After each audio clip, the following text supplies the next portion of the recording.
So I just finished with what turned out to be one of my most interesting assignments. I taught a group of master's students a course on negotiation. Halfway through the course, they told the teacher that they wanted to have more skills of conflict resolution. So I taught them about how to resolve this through jazz, to see jazz as the creative release of tension.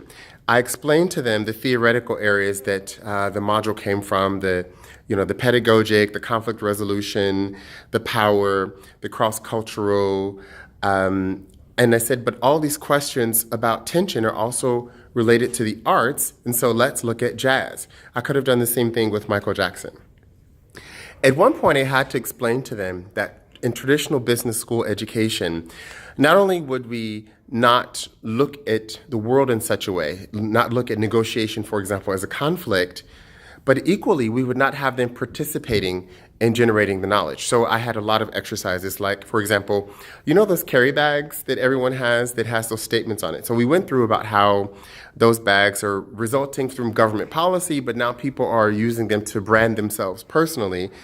And so in the context of looking at bullying, we talked about how people could be bullied for carrying different kinds of carry bags. I had one about the EU, one was about queer something, and one was about feminism. And the students voted, and they said, clearly, if you carry around this kind of bag, you could be mobbed here. Now, all this talk of what comes of participation and education, this is all feminism.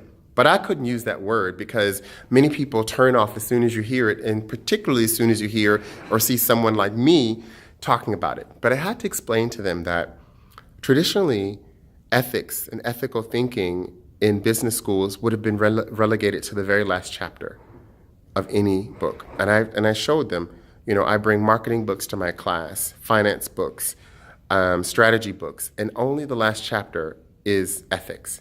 Then business schools said, well, okay, let's have an actual ethics class. But the problem is, if you look at the problems that businesses are facing, and I walked them through it, all these problems are interpersonal problems of how do you deal with people across difference, particularly when those differences are about conflict styles. And the gendered nature of conflict was one thing that we really explored because that's where the research around microaggressions and bullying comes from.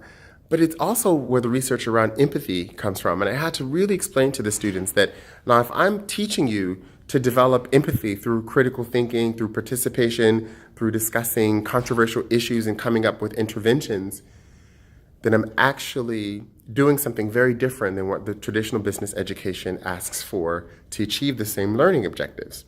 Traditionally, they would have had a textbook, and they would have been taught different ways of negotiating, when you're ambushed, how you have power, et cetera, et cetera. I said, but why don't we just skip to the chase? And if all that is to teach you different ways to think empathetically, why don't we just teach you to think empathetically, think compassionately, lead through compassion? Why don't we just do that? And remember, part of the issue in business education now is that our schools aren't designed for this.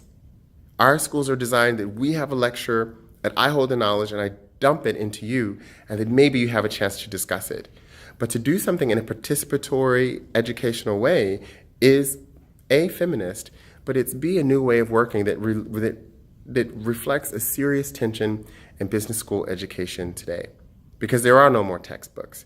I asked the students to bring their phones to the class, and we'll look, for example, at different issues, and we'll look at how it's related, how it's represented in the media through extreme sides and the center. And they have to be able to identify those and not just have a book tell them, but to really look in the media and say, what's a statement that this side would make, and what's a statement that side would make? And how do you find something that's in between?